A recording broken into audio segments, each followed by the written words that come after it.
All right, time for a couple of racks. I'm not going to call it the daily break and run because I'm not doing those any longer. They were just taking too much time out of my practice. Uh, so this is a pretty interesting series of racks. This first shot on the one, um, I have a choice between cutting it in the side, cutting it back in the bottom left corner, or banking it. And I choose to bank it because the cut to the bottom left corner, it lets the cue ball go. The shot in the side, um, it's almost impossible to get back on that too without just really hitting it. And with the way this table has been, um, it's been playing tough. It's rejecting pretty much anything that touches the inside of the pockets with any speed. If like a slow roll like that three I just shot, it's not a problem. But it's turned up some flaws in my stroke. It's caused me to have to fix my stroke. Um, and I really have. If you look at it now, it's a nice straight stroke. I've had to do a lot with it. So this is a cool shot. This is you shoot the six in the side and come three rails, four rails, and then off the bottom rail by the eight for the leave. This is actually the first shot I ever learned that involved getting leaves off a rail. I had learned the start, the stop, and the follow type shots. That was the first multi-rail leave I ever learned was that shot right there. It's in every book. It's in Critical Shots in Pool. It's in Burns Basic book. It's in every book. And that was the very first shot I ever learned. I'm totally comfortable shooting that shot.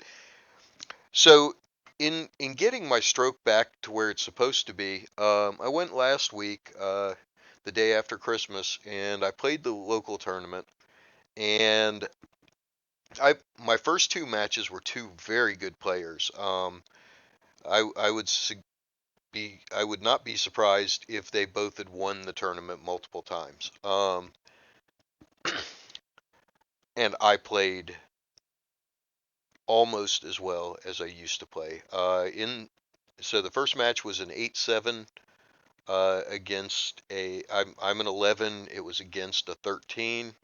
Um, so he had to give up one rack. It was an 8-7 race. I won it 7-1.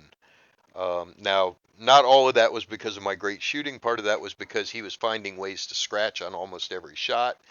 Uh, but in that match, I only made one unforced error. I had a couple of leave errors that I had to deal with, but I only made one unforced error.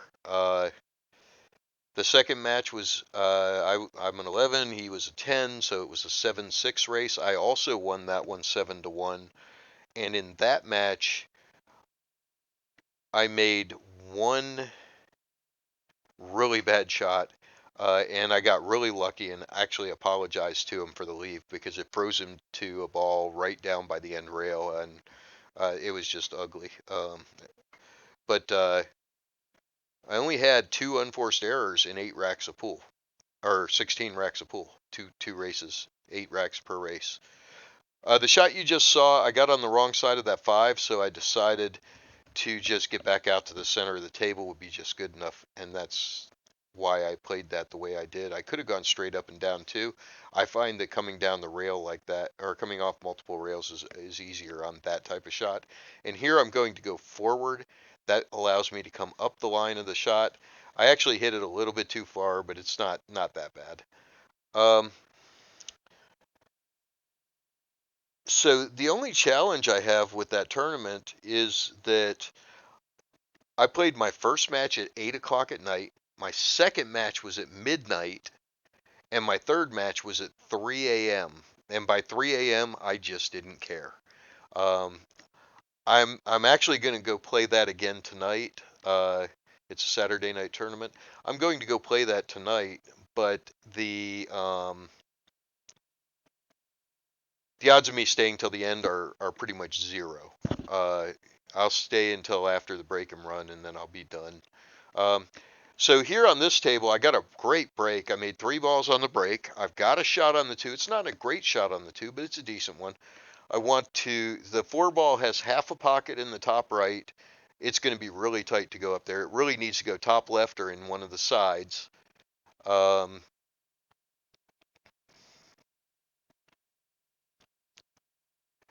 the tangent line off the 2 goes directly into the bottom right corner pocket.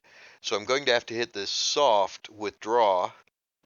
Uh, and I'm going to use bottom left hand English on this so that when it hits the rail it dies, because I want it to be over there so I can run the 3 into the side pocket, run the cue ball straight forward into the rail and across for the 4 in the top left.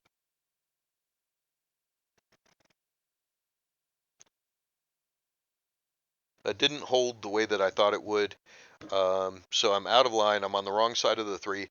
I can make this 3, but it's a shot to nowhere. So rather than try it, I'm just going to play the safe here. And that's one of the things I've been working on, is not being so aggressive. Duck behind the line of balls and no shot for the opponent.